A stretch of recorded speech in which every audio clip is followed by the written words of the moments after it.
Hi, it's Kamon Reynolds. Let me hand this phone to my wife. Alright, so a lot of people ask me about feeding dry sub, and why do I have a veil on right now?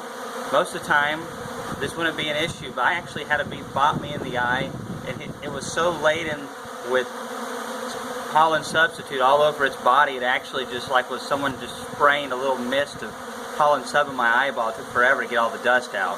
So that's why I've got the veil on, it's for all the dust. But a lot of people ask me about this. Why don't we do this during our dearth period in summers, which is our toughest part of the season, in my opinion? We do set this out.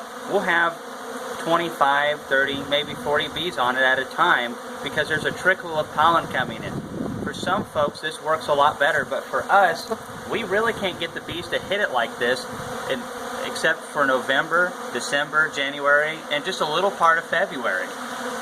But if there's a little trickle of pollen coming in, the bees don't really pay a lot of attention to the dry sub. They will take the pollen patties. There's a lot of times they'll have a pollen or two coming in, and if it's not meeting all the nutritional requirements for healthy brood, they will still consume the patty. Now, if you see your patties just being sucked dry of all the moisture and then the dust kicked out, that means they really don't want the protein, and they're just taking the sugar or the pro-sweet or whatever you have in there out of it. So how this is working is these bees are going in here, and the bees are just so cool in so many different ways. They're beating their wings, and in the process, they're building up an electrostatic charge. And this works the same way for when they're foraging flowers. They go to the flower, and naturally the pollens just jump onto the bees to a degree. And depending on the type of pollens and the amount, sometimes you can even see it just all over the bees and just clinging to them. It's perfect for the plant. It's perfect for the bees because they really like to get it all over their hair, which is why they have hair on their bodies. And then they groom themselves and work it all the way back down to their hind leg. Here's a good one right there. And their hind leg has has a special appendage that they're able to form a ball of pollen, or pollen baskets. And they mix a little bit of the nectar that's in their crop, or whatever they have in their crop, whether it's pro-sweet or whatever it is, it'll all work. And they attach that to their hind leg. So this right here is really cool.